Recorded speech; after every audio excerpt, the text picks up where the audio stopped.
Thanks for joining us on the Week in Review. I'm Paris Schutz. Ladies and gentlemen, start your engines. The main concern is going to be just being consistent and not hitting the wall. Chicago buckles up as NASCAR takes over Grant Park and snarls downtown traffic. Governor, you're the best. Thank you for being such a good friend. President Biden hits town to tout Bidenomics and gets a hefty fundraising haul thanks in part to his friend, Governor Pritzker. Biden also expected to name April Perry as Chicago's new U.S. Attorney.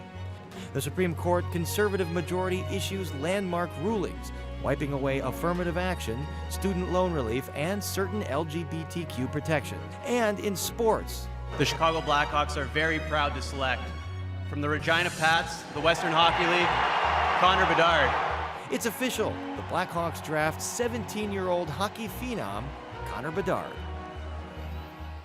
So much to get to tonight, and now joining us on our Week in Review panel are Mike Flannery of Fox 32 News on the final day of his illustrious career in print and television journalism. Thanks, Mike. And our very own Heather Sharon of WTTW News, Sarah Freistadt of the Chicago Tribune, and Phil Thompson, also of the Chicago Tribune. So let's start with NASCAR. Sarah Freistadt, all those stands have been erected and all the NASCAR drivers are in town. How do you think this is going to go off this weekend? Well, it's here, finally, after all this talk. Tell. Yeah, hard to miss, right? You know, it certainly, things got off to kind of a little bit of a tragic start today with the death of a worker who was helping to set up. Obviously not the start that I think anybody was hoping for. But, you know, the city and NASCAR both have pretty high hopes for this event. You know, residents maybe feel a little bit differently, and I guess it remains to be seen whether all of the traffic, the disruptions, the noise, the vibrations, whether all of that pays off for the city. Phil Thompson, are you spending anywhere between $3,000 and $1,000 it costs to attend this event? I'm going to find a way to watch it for free, just in protest, because if you're not going to try to take the S-curve, you can't call yourself an elite driver. We have to do it. I think the NASCAR people should have to do it. But I think in the bigger picture, though, this is an event, you know, with all the headaches and that we've been talking about, the traffic, and now we have all the smog that's kind of fouling the event.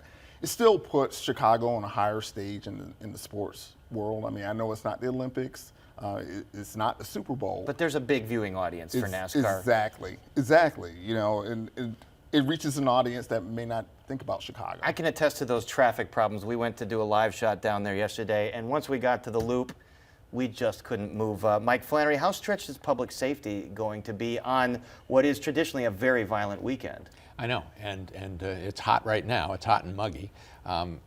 That's the joker in the deck. Now there are just hundreds, maybe. I know there are hundreds of private security people that have been retained for the event, and in addition, there's lots of police backup if they're needed, and that's going to be that's with the whole NASCAR viewing base watching. That's perhaps what some of them are going to be expecting, and it would be great if Chicago avoided that.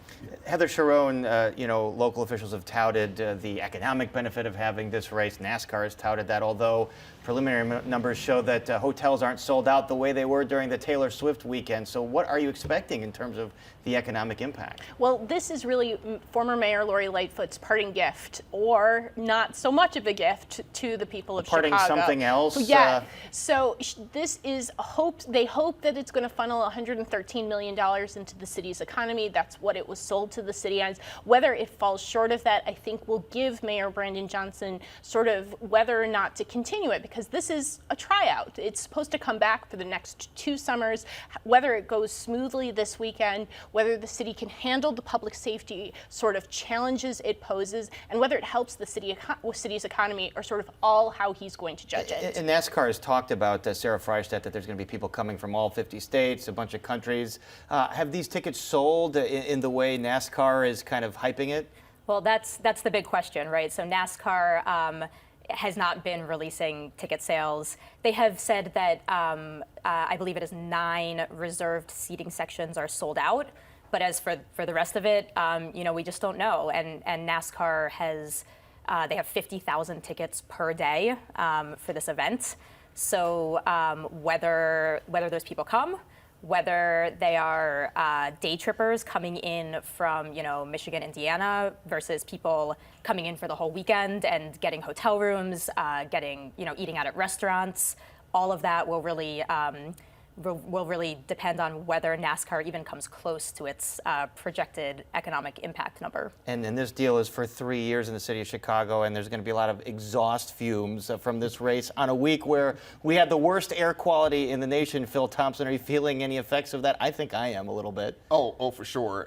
And mind you, they're also worried about decibel levels of the engines. They're putting mufflers on them to try to tamp it down. But yeah, getting back to the smog. Fortunately, I was in Nashville, so I didn't catch the worst of it. But I heard stories. My wife has breathing problems, so she was going stir crazy in the house. So I just, a lot of people are at risk with this kind of event. Well, that's a serious question, Heather Schroen. I mean, Mayor Brandon Johnson had put out advisories every day, but what's the health impact here in the city of Chicago? There are folks that are at risk or live in environmental problem areas. Yeah. So the NASCAR race itself probably won't generate enough exhaust to sort of significantly add to the already poor air quality. I think it's more of an optics issue than anything else, because you're sort of giving over much of downtown to sort of these exhaust pollution spewing cars when people in communities like Little Village and on the southeast side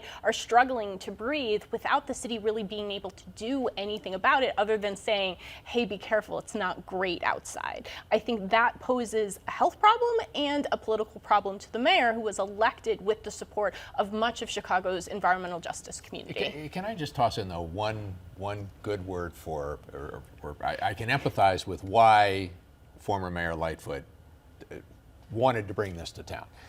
I've talked to some restaurateurs, some people I've known for a long time.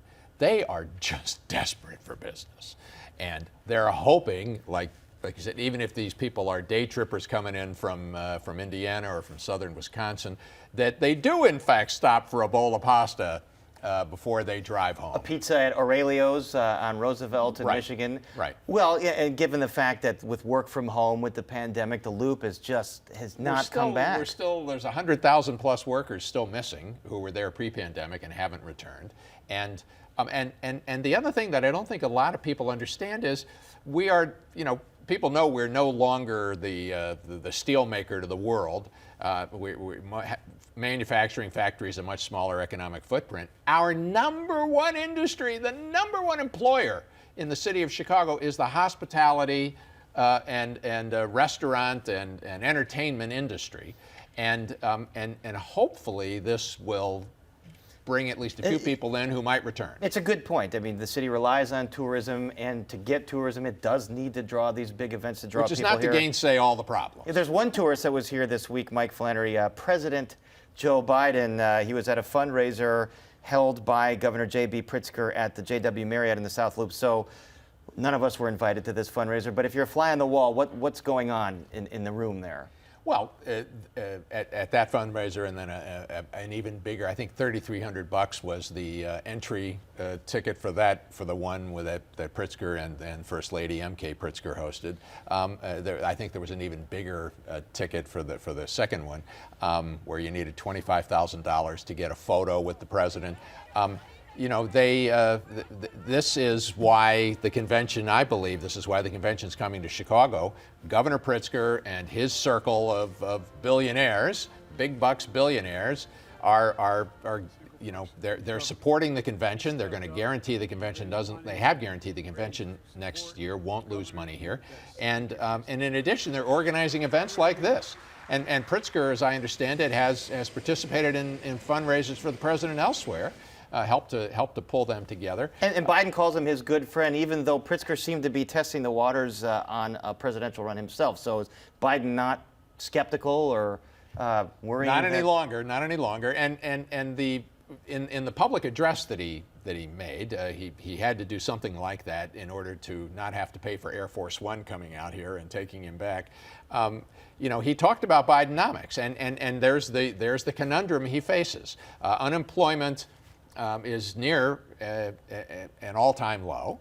In fact, at 3.2% here in Illinois, in the Chicago area, it was at an all-time low for May. That was the last number. But voter opinion surveys show only 36% think the economy is good or excellent, and 24%, only 24% give Biden to say they approve of his handling of the economy. Well, that was going to be my next question. He seems to be going all in on this notion of Bidenomics. Is that a smart re-election play when, as Mike mentioned, he's underwater in all these polls on the economy? I think it's tone deaf. I mean, when I heard it, I said, this is tone deaf. Most people have a down view on the economy. And then the other thing is, you can't give yourself your own nickname. You know, and they only kind of play on that kind of words. And Republicans can appropriate that then and say Bidenomics is a disaster. Exactly. Perfectly Well, I think said. it was. Reaganomics is the only I think, one in fairness, it was coined by conservatives and maybe the Wall Street Journal editorial page as it was intended as an insult, and much like Obamacare began as an insult, and then the administration embraced it, and the Democrats embraced it, and now call it Obamacare. What was coined as an insult now. The president's embracing Bidenomics. But people relied on Obamacare or Affordable Care Act, whatever they chose to call it. I don't think, I mean, you have to have production for that to take. Well, Sarah, you've covered business. Why do you think folks have such a down view on the economy when, as Mike mentioned, unemployment is low? There's an infrastructure bill with lots of public works projects that Biden is touting. You know, I mean, I'm not to state the obvious here, right? We've had so many years of such high inflation.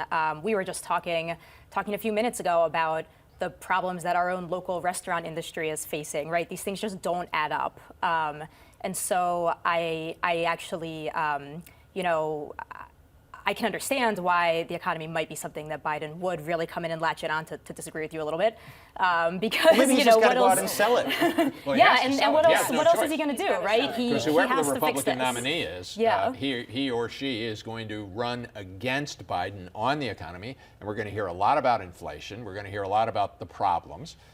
So, you know, borrowing from that advisor to Bill Clinton, who in the 90s said, "It's the economy, stupid."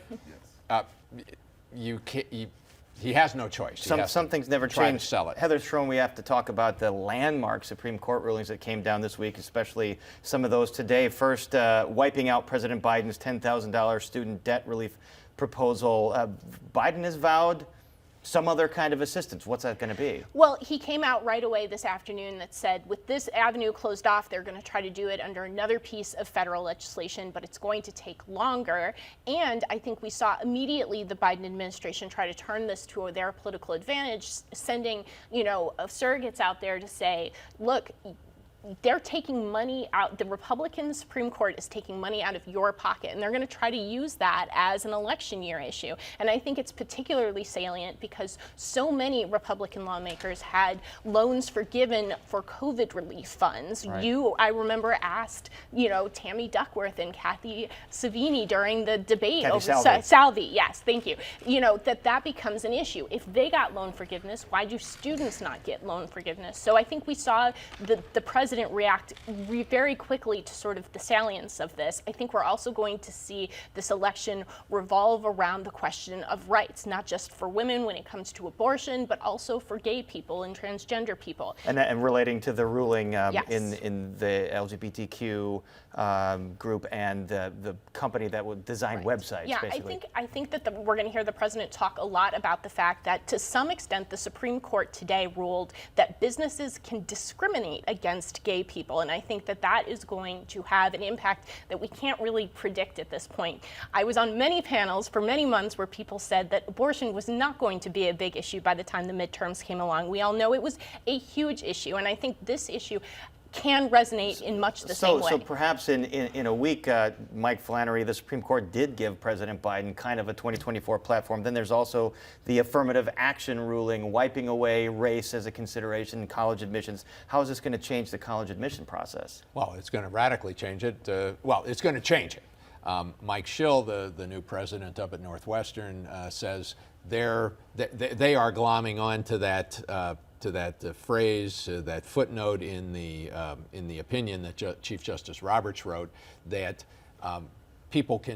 applicants can still reference race as an inspiration or as an obstacle that they overcame in their life. So that's going to be there. I would imagine that that African American and Hispanic applicants will be advised to make some reference in their essays, and so that'll be on the file. And still, I mean, this admissions process is typically pretty subjective. Do you think universities, how are they going to maintain diversity among their student bodies?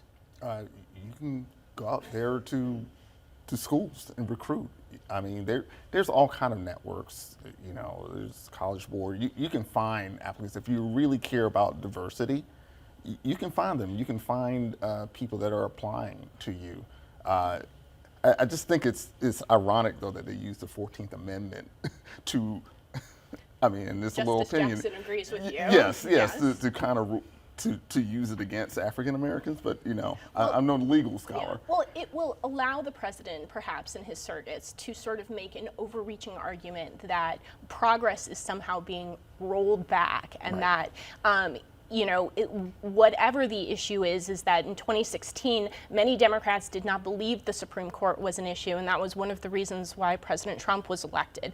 The Republicans are going to have a much harder time arguing that the Supreme Court is not on the ballot in 2024. All right. Well, also this week we heard from Senators Duckworth and Durbin that there would be a new replacement for U.S. Attorney John Lausch, outgoing U.S. Attorney John Lausch.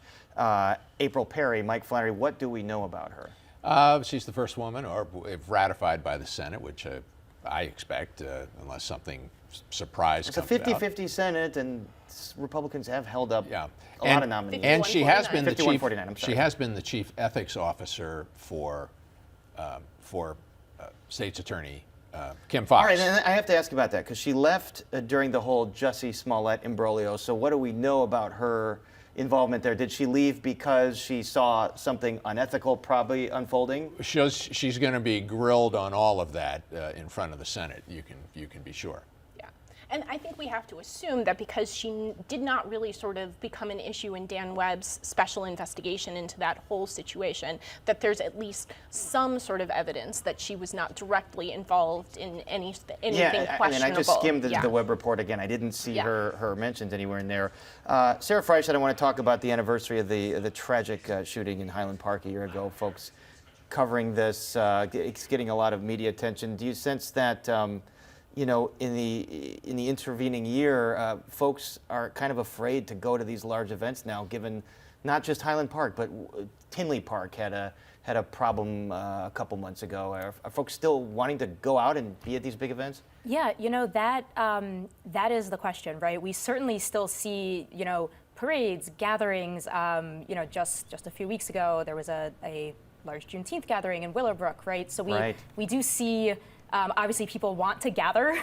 It's just, you know, if I was at the Highland Park Parade last year, am I going to go back to that this year? And this year, they're going to do something different. I mean, they're going to have just members of the community march along that route, kind of a somber reflection of what happened. I talked to the mayor today. She said folks are going to participate. They're not going to let this deter their celebration. And then Gary Sinise and the Lieutenant Dan Band are going to play. And so they want to make it sort of one part reflective and then one part joyous.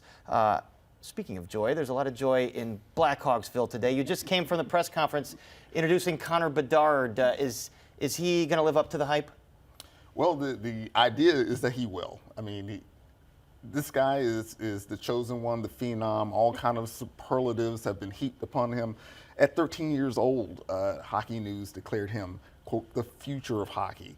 You know, you talk about pressure on some young, slender shoulders, but the thing that I've heard from everybody that's been associated with him is that he's able to block out the noise. He's able to take it all in stride, focus on his development. They say that he's humble. Even teammates that were intimidated to meet him along the way in his junior and bantam years say that, you know, he didn't jump on people when they made mistakes. He was always about the team. He was all about focus. And he is only 17 years old. Yes. What else do the Blackhawks need to do around him to build a contender? Well, they're doing it. I mean, you see they had 2 first-round picks this year, 3 last year. They have 2 first-round picks in each of the next 2 drafts, and they're building speed. They're looking for 2 things, either speed or size. And, you know, they have to have skill, of course, but what they want to do is just inundate teams, inundate opponents with speed and skill. And eventually, one of those lines, you're not going to be able to stop them. If Connor Bedard can't get through, then maybe Oliver Moore will, or Frank Nazar, or, you know, on the power play, Kevin Krasinski will hit one from the point. They're just trying to overwhelm opponents, and they're trying to do this over a period of years. Just stockpiling picks. A lot of intrigue, a lot of excitement among Blackhawks fans. They bought up a bunch of season tickets. So 10 years worth of Stanley Cups to come? Maybe 5. All right, we'll see how that goes. Don't quote me. So we mentioned. Record that down. No, don't hold me to that. This is a special day, Mike Flannery. We're so pleased that you chose this venue as your final TV appearance in your illustrious career. And so you've had an amazing relationship with WTTW over the years. So I want to go back to the first known appearance on Week in Review. This is our tape librarian found this September 3rd, 1982. Let's take a look at that. We are fascinated by this race. Jane Byrne is such a hot personality, has been such a dominant figure in this town since she was elected. We've followed her, we've created her in a sense, and Rich Daley challenging her makes this major personality even more dramatic. I think this is occurring right before the Harold Washington phenomenon. So what goes through your mind when you look at that? When I look at that, I think that I was actually on before that. That wasn't my first appearance. I think I was. It goes back before our record keeping. Then. Yeah. But I know at one point Joel Weissman told me I was the second most frequent guest I had been on. We did a count. All right. So do you want to guess what number appearance this is for you? Wow. Over 100? This is number 300. Tonight is the round number 300, according to our database. Wow. And speaking of Joel Weissman, we thought it would be appropriate that maybe he send you off with a few remarks. Take a look. Oh, man. He had the goods. He had information to impart, and he did. Very hardworking, very honest, very reliable, and a very good friend to many. And he will be missed on the scene.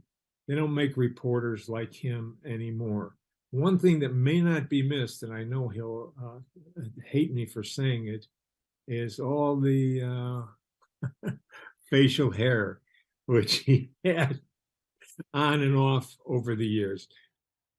On and off, couldn't make up your well, mind. You know what? It's sort of almost gone now. It's like I'm trying to rock the stubble look here. But you know, I having Joel do that, I'm very grateful. But I'm also grateful to him because in August of 1974, he was the metropolitan editor at the Chicago Sun-Times.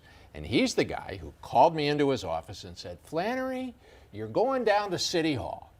Richard J. Daley is running again for re-election. You're going to help Harry Golden Jr., who was the main City Hall reporter. You're going to be his understudy, and you're going to help him cover Richard J.'s campaign. We didn't realize it was his last campaign, but that was a great experience. So he set you up to cover politics. He set me up to cover it. Would you say Harold Washington, Council Wars, was the height of what you covered? Did anything kind of match the intensity of that? The intensity of that, no, nothing. Nothing comes close. And I mean, there were young people, both in and out of journalism, who said in this just past mayoral race, wow, it's so polarized, Vallis and Lightfoot and you know, Brandon Johnson, and everybody's so angry. The city's on fire. And I said, really? The turnout was what, 38% or so, 37, 38% voter turnout. In 1983, when Harold first won in that three-way contest with Richie Daley and Jane Byrne, the turnout was about 90%, as it was again in 1987 when Harold won re-election. Here's how on fire the city was. I would walk down the street, and people would just come up to me. Some of them would say, wow, I really like that story. And others would just harangue me. I was out to dinner one night and at Joe Carlucci's place on Halstead near Webster, his original restaurant. and I'm seeing a guy at the bar give me the evil eye, and as he puts on his coat and he comes over and he swings at me. Oh no! But fortunately, he was so drunk he fell down. You know. Hazards of the job, Mike. Since you've basically worked an entire year for us here for free, we thought that we could at least give you a tote bag. Yeah. Wow! You know, so Oh, congratulations my to you. That's for you. We got to run. We're out of time. Our thanks to Mike Flannery, Heather Sharon, Sarah Freistedt, and Phil Thompson. And that is our Week in Review for this Friday night. I'm Paris Schutz. We leave you tonight with some more vintage Mike Flannery on Week in Review through the years. The biggest story of 1988. I have to say, on the beat that I covered, Joel, it was the fact that two Illinoisans were vying for the presidency, and both of them fell flat. They both ended up falling short. And I think in the case of one of them, Jesse Jackson, who went all the way to the convention, he played a big role in confusing and throwing for a loss the Mike Dukakis campaign.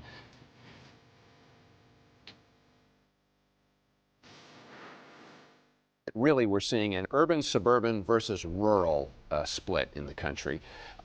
If you take a look at the less dense portions of the country, those counties where the density per square mile is fairly low, George W. Bush took virtually Closed captioning is made possible by Robert A. Clifford and Clifford Law Offices, a Chicago personal injury and wrongful death firm that is proud to recognize its 18 attorneys selected for the 2023 Super Lawyers List.